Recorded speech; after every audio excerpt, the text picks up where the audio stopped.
In lecture 7-3, we discussed the topic elastic torsion formula, and the objective of this lecture are we derive the elastic torsion formula and we also calculate the polar moment of inertia for circular cross sections. हम यहाँ पे सबसे पहले circular rod को जो relationship history drive करेंगे stress history in terms of tart T. तो यहाँ पे मैं एक स्मॉल एलिमेंट जो एरिया का है डी ए लूंगा, that is equal to the D F times shear stress time D A. So D T जो टोटल टार्ट है डी टी जो इसका होगा इस स्मॉल एरिया का is equal to the D F time rho, जो कि यहाँ पे इसके इनर रेडियस को इंडिकेट कर रहा है। So D T is equal to tau rho D A. D F की वैल्यू तो हम यहाँ पे प्लग इन कर देंगे, that is tau D A, और we know that tau is equal to rho divided by r times tar max. So putting this value in this term, you come up with this solution,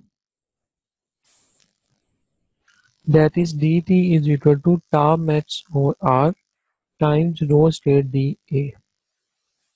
So यहाँ पे हमने एक small element की बात की है, जब हम इसकी समीशन करेंगे तो t is equal to the integral of a for the area, क्योंकि हम यहाँ पे a को कंसीडर कर रहे हैं, area dt in terms of dt हमने इसको इंटीग्रेट करना है।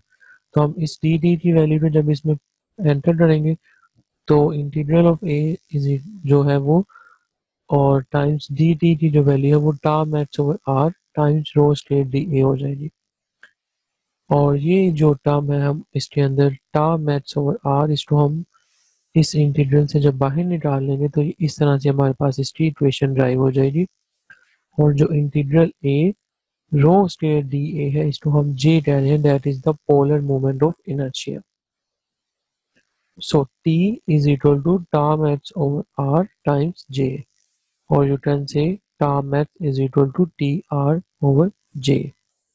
So just to recall, tau is equal to rho over r times tau max. So tau max is equal to r times tau over rho, or putting the value of tau max, that is also equal to tr over j. So tau is equal to t rho over j is the elastic torsion formula, generalized elastic torsion formula. So here tau is basically the shearing stress that is acting on the transfer plane at a distance rho from the center of axis, that is shown over there. T is the resisting torque that is generally obtained from the free body diagram and the equilibrium condition. And also note that T or the resisting torque is greater for the J, polar moment of inertia.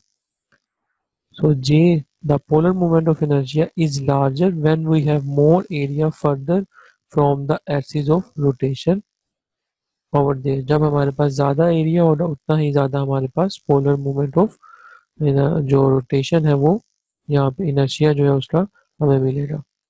So therefore J, the polar moment of inertia, is a measure of the resistance to twisting or torsion. अब हम बात करते हैं polar moment of inertia J की for the rod, circular rod. तो J जो है हमारे पास integral of a rho square over D A from the above equation जो हमने ड्राइव की थी। तो डी ए क्या हो रहा यहाँ पे इस स्मॉल एलिमेंट के लिए वो हमारे पास 2 पाई आर और रो डी पी हो रहा, जो इसकी थिकनेस है वो डी पी है और जो इसका एरिया है जो सॉरी रेडियस है वो रो है। इस वैल्यू को जब हम इसके अंदर प्लग इन करेंगे डी ए की तो हमारे पास जे जो है वो आ जाएगा।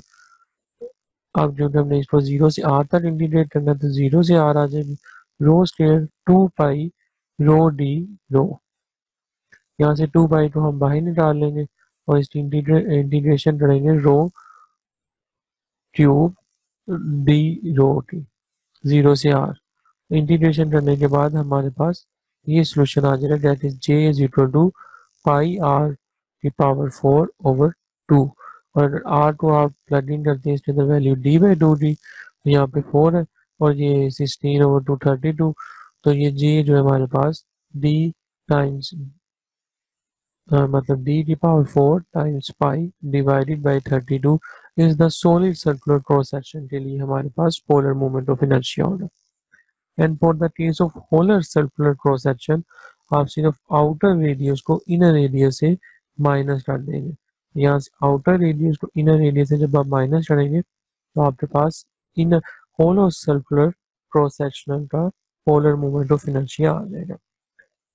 यहाँ पे एक इम्पोर्टेंट बात ये है कि जो आपका होलो सर्कुलर क्रॉस सेक्शन होता है वो ज़्यादा इकोनॉमिकल है और वो ज़्यादा बेहतर है। क्यों? क्योंकि उसके सेंटर के अंदर कोई मटेरियल नहीं होता, जबकि सॉलिड क्रॉस सेक्शनल मूवमेंट के अंदर उसके सेंटर के अंदर जो आपकी टा है वो जीरो हो जाती है और आउटर सरफेस पे वो मैक्सिमम होता है। और होलो सर्कुलर की सूरत में मैक्सिमम मटेरियल जो है वो आउटसाइड ऑफ द सरफेस जो है वो अप्लाई हो रहा होता है। So hollow circular cross section जो है वो ज़्यादा एफिशिएंट है as compare to solid circular cross sectional part.